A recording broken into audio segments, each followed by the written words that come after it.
สิยันบ่มีคือน้องเดี๋ยวบ่มีสิไปฝากอีหยัง ว่าถึงเห็นว่าไปฝากเนี่ยมันก็หมดหลายเอาหยังชื่อกิน ถูกปากเนาะทั้งก็บ่มีบ่ล่ะจักมื้อเลยแม่ชานอันนี้3 มื้อ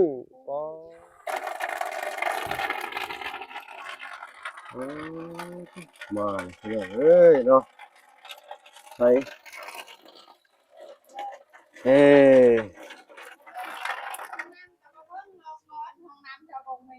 ค่อยบ่ลองกันหมู่บ่นี่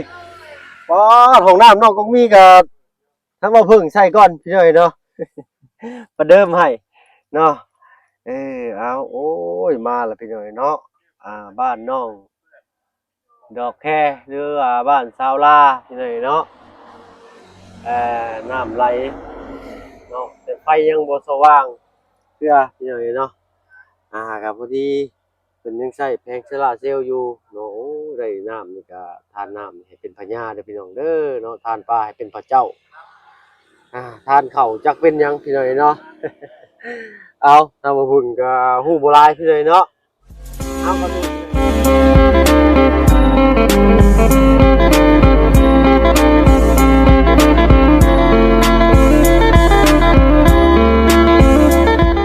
กราบทักทายเด้อพี่น้องเด้อเนาะกราบทักทายสบายดีผู้ใหญ่ใจดีและ FC เบิร์ดทุกท่านที่เข้ามาชมช่อง YouTube บ่เพิ่งเคยหลายคือเก่าเนาะบ่ว่าฝั่งไทยฝั่งลาว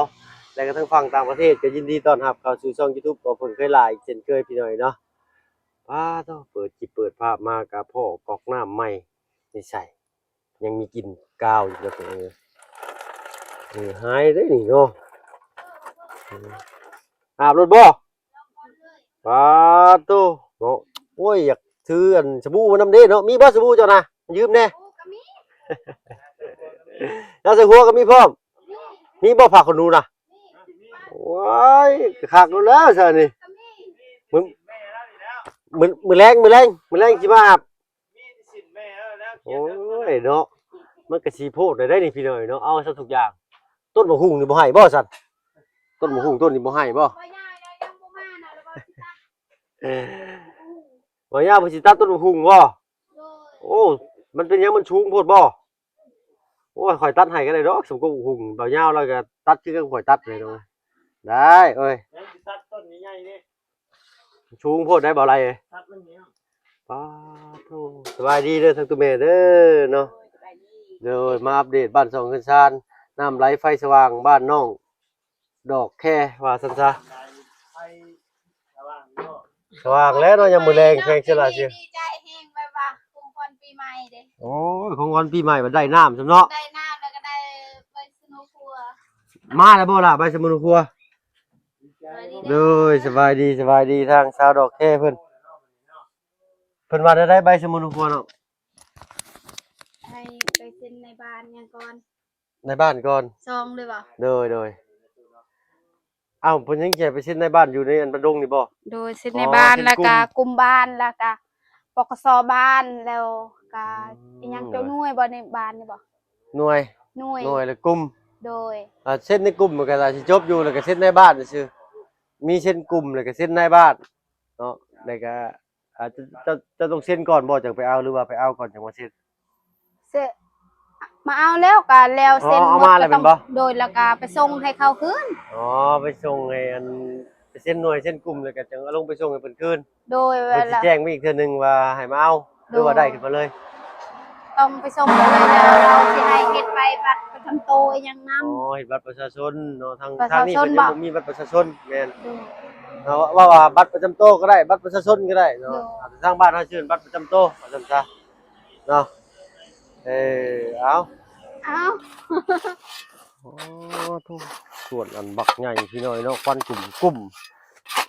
ที่เขาแล้วก็ออกให้งานเราก็ได้เนาะสวัสดีเด้อเลยทางน้องดอกแค่เนาะเมื่อวานนี่เพิ่นบ่อยู่ได้ตอนเพิ่นมาขุดแม่นบ่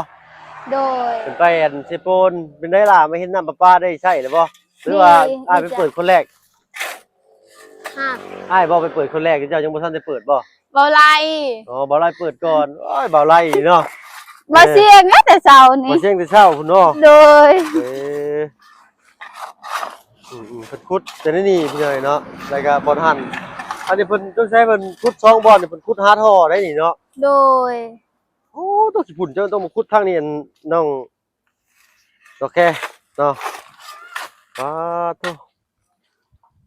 ควันกลุ่มโดยกินเลยเจ้ากินเลยใหญ่แล้วบ่เครียดดอกควันกลุ่มนี่เนาะ โดย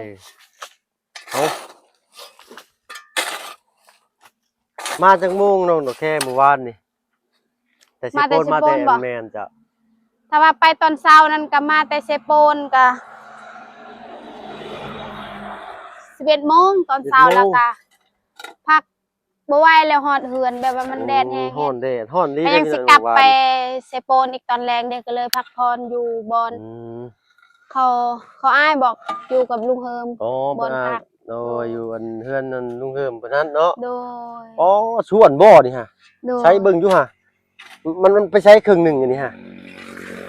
ตอนมันฮักขุดแก ไอ้ยัง โอ้ บ โห อกกระซูนที่เขายิงแล้วมันเป็นอย่างมันเป็นซื่อนั่นแหละไอ้ห้องกระบอกกระซูน โอ้อันลูกใหญ่ๆอันบ่ ลูกน้อยๆลูกกระซูน ลู ปื ก น ปืน นั่นน่ะ บ่ลูกปืนนั้น โดย มันเป็นอะไรไปซับมัน ไปบ่ขุดดินแบบนี้เลยห่า หาคูดหาลูกปืนนั้น โดยโตที่เขายิงแล้วก็แบบว่ามันยิงบ่ได้อย่างมันออกแล้ว เลย มันมีแต่ลำบ่อย่างหัวบ่ มีแต่หัวกระสุนมันนั้น โดย แต่มันคือฮักบัดนี้มัน เอาก็ขุดดินเดียวกะ ไปซับมันนั่นแหละมันฮัก บ่เฮ็ดแบบนี้ มันงัดมันแล้วมันฮัก โดย อันหัวกระสุนตัวใหญ่เติบบ่เป็นตัวน้อยๆนั่น สำนี้ งัดซะนั่นก็ฮักซ้ำ โดย แตกเลยเนาะ แล้วก็ขายให้เวียด เอาหัวลูกปืนน่ะไปขายให้เวียด โดยก็คือปืนที่โตน้อยๆเลย เลยเก็บเป็นช่างกิโลขาย โดย ยังเห็นอยู่เลยพี่หน่อยเนาะทางบ้านเพิ่นทางเชโปนไปทางบ้านน้องต้นกล้าพี่หน่อยบ้านเก่งไข่เด็กน้อยประมาณ5-6 ปีถึง8 ปีเนาะเป็นชิปเนาะไผถุงกระเที่ยว โดย ถุงขาวถุงกระสอบเพิ่นมาตัดเฮ็ดนะย่างไผหาเก็บตามสวนมันเนาะเพิ่นช่างบ่ย้านที่สมมุติถึกตัวมันบ่แตกมันยังได้นะเนาะ มันแตกแล้วเด้ อ๋อมันแตกเด้เพิ่นก็เลยไปเก็บ โดยถ้าว่ามันบ่แตกน้องก็ย้านน่ะ นี่เนาะแต่น้องๆเพิ่นฮู้ดอกพี่น้อยนะเพราะว่าพ่อแม่เพิ่นสอนมาแต่น้อยลูกที่มันบ่แตกเพิ่นก็บ่กล้าเข้าใกล้ได้เด็กน้อยก็ได้เพิ่นสิไปหาเก็บตามป่ามันที่เพิ่นไถดินขึ้นมานะแล้วใครอยู่แต่ว่าไถตัวไถขึ้นมาแล้วมันแตก โดย มันน่าสิแตกก็เลยครับถึงรถไถมันก็น่าสิแตกพี่น้อยเนาะแต่น้องๆเพิ่นพากันไปเก็บยังเห็นอยู่เนาะมื้อน่ะไป แบบว่ามันแตกแล้วแบบว่าเขายิงแล้วเด้ เลย เนาะ แล้ว มันก็ เรือ ต แต่ ก หัวมันตกลงมาแหละ โดย หาเก็บเอาบัดนี้เนาะ โดย บางทีจมลงดินรถไถขึ้นมาก็หาเก็บขายเวียด โดยขุด แต่ แล้ว ก็มีค ได้ วาม ขุด เสี่ยง ได้อ้ายจนคุมหัว บ่ มันสูง มันสิได้ลูกใหญ่บ่คันเราขุดลงไปมันน่ะ โอ้บ่ได้ลูกใหญ่ดอกลูกน้อยๆซำนั้นแหละเปิดก็ซำนี้ดอก โอ้ ซำนี้ เนาะเพื่อสิได้โลหนึงเนาะ โดย เนาะ หลายคนขุดอยู่ เห็นอยู่พี่น้อยเนาะทางบ้านทางเนี่ยเพิ่นยังหาเราเก็บตามป่ามันมื้อน่ะไปป่ามันก็ต้องช้อนก็เห็นแต่อันก้นมันหั่นนะ คนกระสุน แม่นก้นกระสุนแบบว่าลูกที่ว่าเฮาที่เห็นในทหารบนซ่อมนี่พี่น้อยเนาะแบบว่า ปอดลงไปแล้วมันพุ่งออกมานะจากคนอื่นใช่ไหมนะแล้วตั้งฐานปืนเลยกับปอดลงไปปุ๊บเลยก็ปอดลูกกระสุนลงไปแล้วมันสิพุ่งออกมาเหลือแต่ก้นนั่นที่เป็นอันเป็นเยี่ยวทั้งลุ่มมันนั่นแหละเนาะ โดย ไปป่ากล้วยกับน้องช้อนโอ้เห็นตกใจข่อยก็ได้ข่อยก็ย้านข่อยก็เนาะ จับมาเบิ่งน้องช้อนมันยังนี่วะเอ้าอย่าไปจับหน้ามันแตกอยู่มือจะได้ล่ะวะโอ้ โดย เนาะเอาเนาะใครอีดอกอยู่ที่โฮมครับ อืม คือบ่มาส่วนทางนี่ล่ะมันควันที่เจ้าเด้อ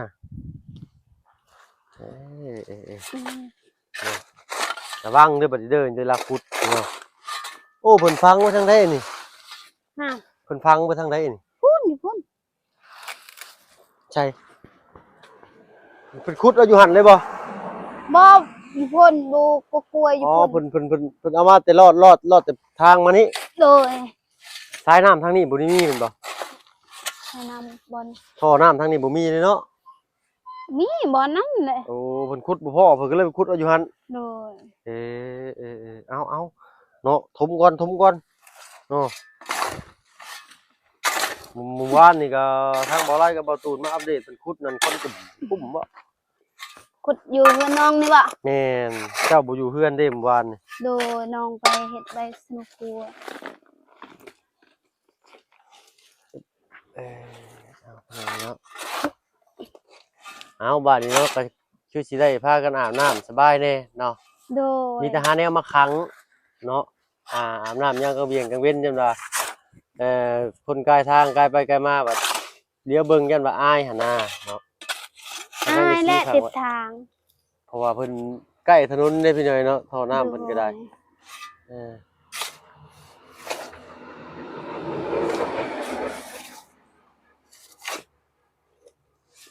เพื่อนก็ติดทาง แบบว่าจะย้ายก็บ่ได้เนาะเฮาบ่มีดินเนาะ แม่นแหละก็พอดีแหละพอดีงามเลยอยู่นี่พี่น้อยเนาะพอดีอยู่ต่อชนครัวนี่พอดีแต่ว่าถมดินขึ้นเที่ยงนี่ก็แห้งคักเลยแล้วนี่แบบว่าทางนี้ก็สิรถเลี้ยวเข้ามาบ่ได้มีแต่ว่าเขามันเท่านี้เนาะคือว่าทำเลดีอยู่ได้เนาะบ้านเราก็ได้อนาคตต่อไปนี่ก็สิมีโรงงานหลายสิ่งหลายอย่างเลยเนาะ โดย เอาเนาะมีแต่เรื่องดีๆเข้ามาทั้งน้องเพิ่น โดย ตรงนี้ก็ได้ โอ้ดอกอัญชันแต่ว่านี่เนาะ ดอกอัญชัน บ้านจะกินบ่ ดูบ นะ ดูดูด ดูดกิน โดย บ้านอ้ายนี่เพิ่นเอาไปต้มเอาสีมันต้มเอาสีใส่น้ำตาลเฮ็ดน้ำอัญชันใส่น้ำก้อน ตั้งแต่น้องบ่เคยกิน น้องเพิ่นยังบ่เคยกินอยู่ฝั่งไทยส่วนมากส่วนหลายพี่หน่อยเนาะ โดย น้ำอัญชันหรือว่าเพิ่นเฮ็ดอาหารได้อยู่ฝั่งไทยได้ไปตบแต่งจานเนาะ โดย จานอาหารหรือว่าไปเฮ็ดน้ำอัญชันคลายร้อนเย็นๆเย็น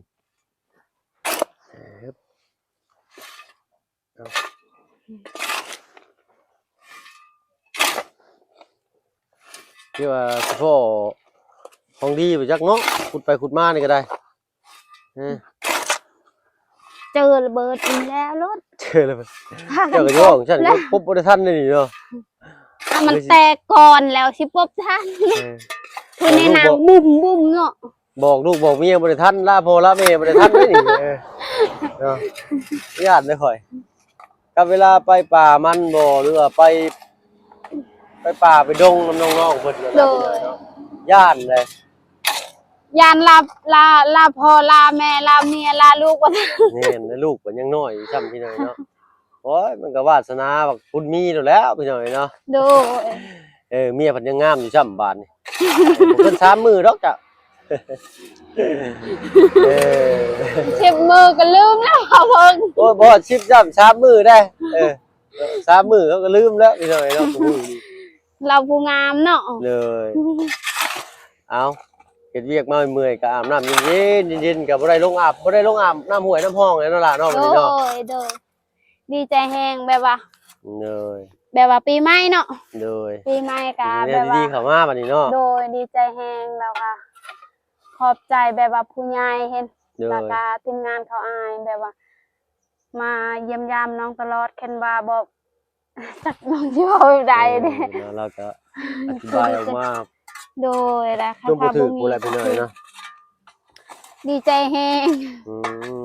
เนาะโอ้เป็นอ้ายก็ดีใจเลยเนาะ โดย สมัยตะกี้อยู่ทางบ้านอ้ายนี่ข้าวน้ำนี่ 4,000 บาท 4,000 บาทนี่ก็โอ้จักล้าน 2,000 ต่อล้านหนึง2ล้านกีบตะกี้โอ้ยบ่แม่นดิ 1,000 ต่อ 2,500,000ล้านกีบตะกี้ เขานำบ่ แม่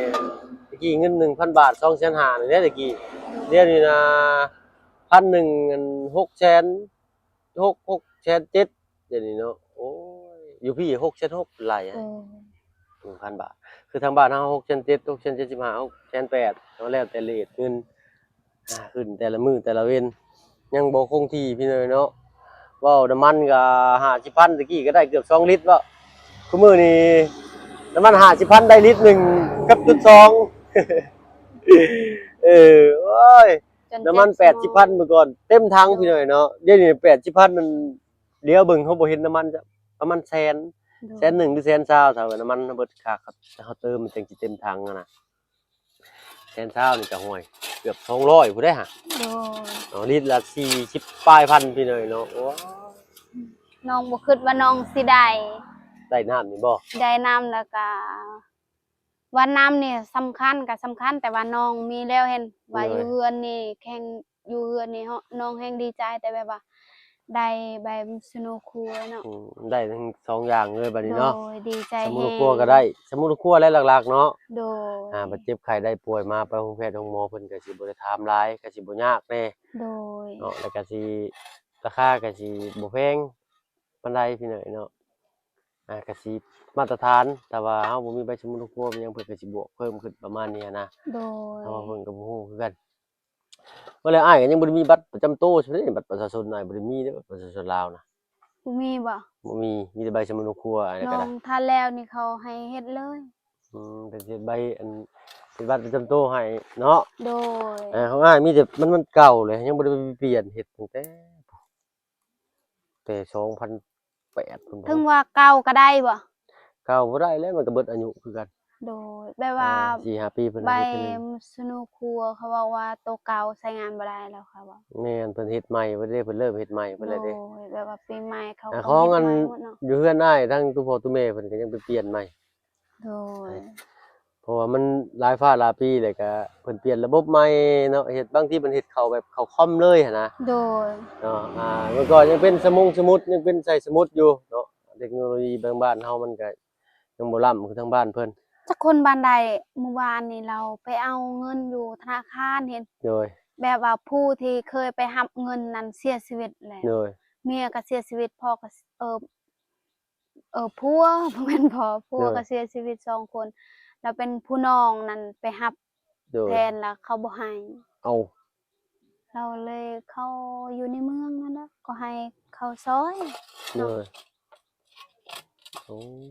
เนาะเอาเงินเพิ่นเอาไปฝากไว้หั่นได้ โดย ที่ไหนเนาะยากได้แนวนั้นเนาะเพราะฉะนั้นเราต้องเซ็นไว้ในบัตรในไอ้สมุดนะในสมุดนี่คือว่าแล้วเพิ่นก็สิเซ็นเป็นชื่อลูกชื่อเมียบัดผัวกับเมียบัดตายบัดนี้เนาะ โดย ผัวก็เสียเมียก็เสียบัดเพิ่นบัดเซ็นผัว ผู้เจ้าของเงินนั่นยัง เอ้า แต่ผู้ที่ไปรับเงินนั่นคืออาย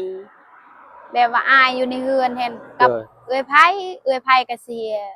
อายก็เสีย ไผเป็นเจ้าของเงินบัด เราเป็นเจ้าของเงินแต่เป็นผู้รับนั่นคืออายเราปกติอายเราเป็นผู้ไปพากให้แล้วไปรับ โอ้ ให้ เพิ่นบ่ได้ไปฝากเองเพิ่น โดย เอ้า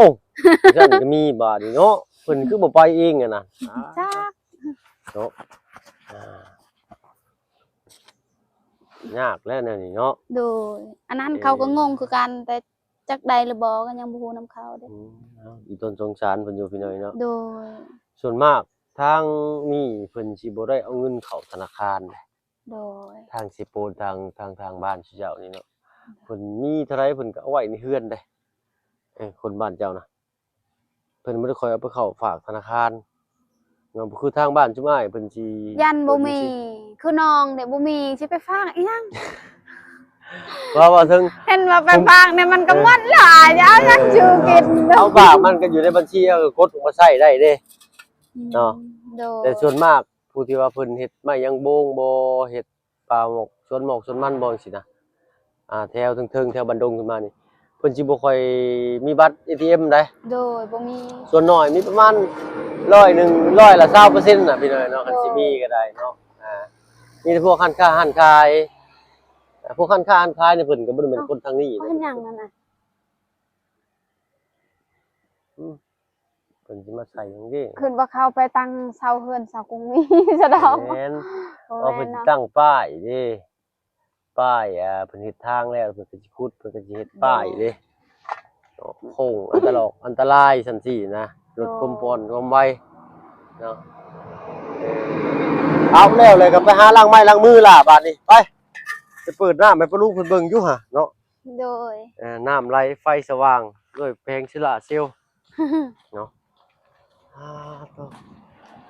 ยามร้อนซ้ำมันก็อาบสบายแล้วนี่เนาะ โดย ทางตู้แม่นี่สิกล้าอาบอยู่บ่นี่มันโล่งโจ้งอยู่นี่เนาะ ทั้งก็บ่มีบ่ล่ะ มี สำ ทางเที่ยว มีสำนี่บ่ทางนี่ฮะ มีทางเที่ยวอยู่ไอ้ ทางใหญ่บ่ โดยแต่ว่ายังบ่ทันลาง ทางใหญ่เนาะ ใหญ่ซ้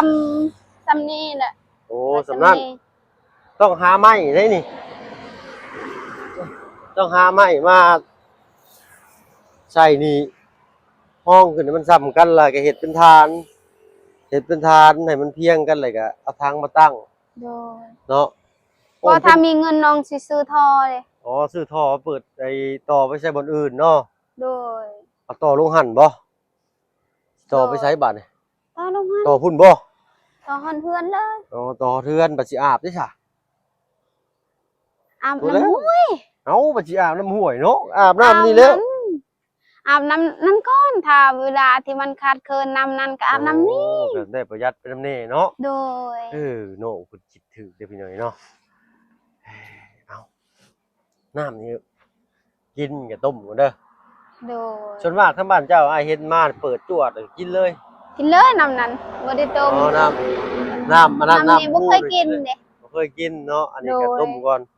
แล้วปรุงอาหารก็ให้มันสุกก่อนเพราะว่ามันดำเนินนั้น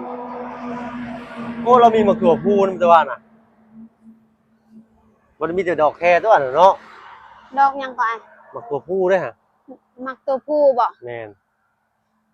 มะเขือพูนี่สุปก็แซ่บเนาะใส่กินกับลาบกับก้อยก็แซ่บได้ โดย หั่นน่ะจะเคยกินบ่มะเขือพู เคยอืม สุปต้ม แม่เป็นคนปลูกน้องก็ต้องเคย เนาะใช้ต้นมันอยู่ใช่น่ะ แม่ ชับ ตัด กิน อยู่ อย่าง แล้ว กระปอมก็มีผู้บ้านเรา กระป๋อมนี่ใช่ อันนี้ข้างต้นบางดอกแค มันก็ยังอยู่ในกกมัก โอ้ ดอก ต้น แค มะฮงเราก็เนาะ มักตัวแฮน้องลืมมองนะมักตัวแฮ ต้นดอกแคว่าซั่นซะพี่น้อยเนาะเอ้าเนาะดีใจนำเด้อน้องเด้อเนาะ โดย ปลูกยังก็งามแล้วบาดนี้ขุดแท้ได้ปลูกพริกผักพายปลูกผักปลูกหญ้า โด โอ้ ย มีน้ำนี่สบายว่ะแถวตอนนั้นแบบว่ายามฝนตกเห็นยามเดือน6กะหัวสิงไข่หลายแถวนี้ อืม น้องปลูกหมดแล้ว แต่ว่ามันตายแบบว่า น้ำ ยา พั ม งไปเบิดเลยติ โดย อันนี้เป็นคลองน้ำนะพี่น้อยเนาะ โดย น้ำน่าสิไหลแห้งอยู่ยามฝนเพราะว่ามันเป็นคลองน้ำมันสลบลงเลยไหลลงห้วยพอดีมันต่ำว่าจังซะเนาะ โดย เอาจังได้ก็เบิ่งตื่มเอาเนาะน้องเนาะ โด คอย ยคิดคอยทำไปปลูกผักปลูกหญ้าก็ทำสิเฮ็ดไปแล้วบาดนี้ โดย อันนี้ปลูก ปลูกบ่ได้แล้วยามฝนสิมาเลยน้ำก็ไหลพัดไปเบิดแล้วของเจ้าฝนตกแห้งว่ะอยู่ทางนี้ฝนตกดีเด้อพี่น้อยเนาะ ว่าสิปลูกอิหยังก็ผักบัวบ่ ผักบัว ก็ได้เนาะ ผักบัวนี่ ถ้าว่ายามฝนตกเฮาก็เอาออกได้ เอ้าเจ้าคือบ่ปลูกอยู่เทิงนี่ เรื่องมันก็แบบว่าอยู่สูงมันบ่งามเด้ เอ้ามันมีน้ำมันก็งามคือเก่าแล้วเจ้าโหดซุมื้อเช้าแลง มันเป็นดินมันมีคีนลายแต่แบบ โอ้ เบื้องคือเฮือนเซากงมีนั่น ดินงาม งา เนาะ มแบบนั้นเฮาปลูก เอาใกล้สิเข้าหน้าฝนแล้วเจะปลูกนี่น้ำก็พัดไปแล้วเจ้ามีแต่สิได้เก็บกินเบิดนั่นแหล้ว เนาะจะสิกินเบิดบ่บาทเดียวบาดนี้นะ ว่าคันยามฝนก็ปลูกอยู่เทิงนี้ เอาเนาะ โดย เอาเนาะบักแข้งเพิ่นก็บักหลายนึงพี่เนาะบักเขือพวง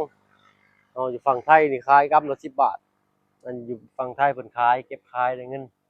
อันนี้แบบว่าอยู่พังไทยนั่นมันบ่มีลายบ่หรือว่า นี่ จั่งใด แต่ว่าเพิ่นบ่ได้ปลูกคือบ้านเฮานะราคาเฮือนหนึงเพิ่นบ่ได้สิปลูกเนาะมันบ่มีบ่อนปลูกว่าซั่นซะมีแต่ตึกรางบ้านช่องเบิดบ่มีพื้นที่ปลูกว่าซั่นซะมีแต่อยากกินก็เข้าไปตลาด10 บาท20 บาท โดย ผักบัวก็ซื้อผักหอมก็ซื้อเนาะข้าว3ถ้วยข้าวเจ้ากินจานหนึงก็ซื้อ โดย ได้ ยามนี้ก็แบบว่าซื้อคือกันผักบัวผักหอม แม่นได้ไปเนาะ แบบว่ามันแรงเนาะ มันแรงถ้าว่าผู้ปลูกผู้รักษาได้ก็มีได้ โดยมี นี่ แบบว่ามีน้ำอิหยังเนาะ เอาเพิ่นรดน้ำแล้วผักบัวนี่ปลูกได้ตลอดเนาะ โดย ถ้าว่าเจ้าปลูกผักบัวหลายก็เอาใส่รถจักรไปขายอยู่บ้านดงก็ได้ในห้านค้าเพิ่นเนาะเอาเทื่อละคุหนึงก็ได้ บ่มีเวลาปานนั้น ว้าวปลูกมันก็บ่ได้หึงนะ โอ้โหว่าเฮาต้องดูแลเด้เฮาเฮ็ดหยังเฮาก็ต้องเบิ่ง บ่ได้ล่ะ บ่ เฮาปลูกผักบัวเฮาปักหัวมันลงไว้แล้วก็รดน้ำเช้าแลงซื่อๆได้เนาะแค่บ่ให้เป็ดบ่ให้ไก่บ่ให้งัวบ่ให้แบะเข้าไปซะก็พอแล้วได้เนาะเฮาปลูกพอได้กินหั่นนะ สำบา มัน ย เหลือกินก็จังคาย โดย เนาะเฮาบ่ได้ว่า สำ สิ บายเฮามีดินกว้างเด้ แม่นนี่แหละนี่แถวนี้ปลูกได้เบิดแหละเนาะ โดย เอ้าเนาะทางว่าเพิ่นก็สิขอตัวลำลาแล้วพี่น้อยเนาะ โดย เอ้าอายไปก่อนใช้ลองเปิดมันอยู่น้ำยังบ่ได้เปิดจักเทื่อจักนี่อ๋อ ดีใจแฮง อึ๊บ ที่มีน้ำใส โอ้ แล้ เย็ วน จ้อ ก็ เลยพี่น้อยเนาะ โดย บ่ ก็ คิวก้าวแล้วบัดนี้เนาะโอ้ก้าวก็บ่ได้กินคิวได้พี่น้อยเนาะพี่เด้อพี่แท้หาเงินจ่ายค่าน้ำแม่เจ้าบาดนี้เวลา เท่า เปิ ไร ด แล้วขึ้นน่ะ นั่นก็หนึ่ง 1บ่ ขึ้นจำยังบ่ได้เสียซำนี่เพิ่นบอกอยู่บ่ว่าจักเดือนเพิ่นสิมาให้เสียนี่ จักน้องก็บ่ได้ถามน้องไปเมื่อวานนี้มีแต่ข่าว ยังเห็นหนังสือสำหรับหนังสือสำคัญแสดงการให้คำรับรองโอ้เป็นของไทยเด้อพี่น้องเด้อเนาะอันนี้เป็นของไทยแต่ว่าหน้าปัดมันยังนี่เป็นตัวลาวเด้อตัวโมเมลว่าซั่นมาโมมาอะไรจังไดอะไรเงี้ย อยู่ดีคือว่าหนังสือลาวบ่ แม่นอันนี้หนังสือลาวนี่ หนังสือไทย หนังสือไทย เขาติดเอาอันนี้ แม่นบ่โอ้เพิ่นน่าสิผ่านมาจากไทยนี่นะหรือแนวใดเอ้าก็คือสิดีอยู่ดอก ของไทยอันนี้ อันนี้มันยังอันนี้แท็กบ่ติดแท็กไว้ได้นี่เอาอันนี้คือวาล์วปิดเปิดเด้อน้องเด้อ เลย คือว่าเจ้าไปบ่อยากคนมาเปิดก็ปิดไว้เอาเนาะมาแล้วน้องเอ้ยเนาะดีใจนำเด้อ โดย เนาะทางบ่เสียงเพิ่นนะ ส ให้ วัสดี ไป เด้อ สบายดีจ้า ขอ เนาะ บใจหลายๆเด้อที่แบบว่าเขาทีมงานมาเยี่ยมยามน้องตลอดแล้วติดตามชีวิตของน้องกับแม่เด้อขอบใจหลายๆแล้วก็ขอบใจ FC นำที่ติดตามแล้วก็คอยซัพพอร์ตน้องเด้อขอบใจหลาย เด้อน้องๆเพิ่นยิ้มดีใจได้มื้อนี้เนาะ ๆโดยดีใจแฮง เอ้าทางนั้นเพิ่นชานยังอะน่ะ สารอารมณ์บ่ ฮะ อารมณ์ ใช้ไปเบิ่งอยู่หั่นโอ้โตบ่ได้ชานเป็นแต่สวิงพี่หน่อยเนาะเออโอ้ ผา จักมื้อแล้วแม่ชานอันนี้ ตามมือ ชามมื้อปอโตเนาะเอาไม้ไผ่บ่หรือไม้หยังอันนี้ ไม่กอด ไม้สดโอ้เพิ่นเก่งได้ผู้หญิงทางนี้พี่หน่อยเนาะเอาไว้พายใส่เอวไปหาของ ไปหาเก่งบ่มีบอนใช้ โดยใส่น้ำไม้น้ำมันเหลื่อมมาบได้บ่แลมันสิเป็นสีดำคือน้องอัน จริงเพิ่นนั่นพี่หน่อยเนาะใช้แม่จับมึงอยู่ห่ะเนาะเพิ่นเฮ็ดจนเก่งได้เพิ่นเฮ็ดเนาะเอาเนาะไปก่อนเนาะ โดย เข้าไม้นี่ล่ะเนาะโอ้ยฮ้อนบาดพี่น้อยเนาะทอรถก็ขาดเอาบ่เป็นหยังล่ะเนาะสิทนได้อยู่ดอกตัวนี้ฮะ อ้าว ไปพี่น้อยเนาะ เอ ได้ อ มันได้อยู่มันบ่ได้เป็นหยังมันรุดได้พี่น้อยเนาะเอ้าสำหรับคลิปนี้ถ้ามาเพิ่งไปแล้วพี่น้อยเนาะอยู่ดีมีแฮงเบิดทุกผู้ทุกคนที่เข้ามาชมช่อง YouTube บ่เพิ่งหลายๆคือเก่าไปแล้วพี่น้องสบายดีจ้ะ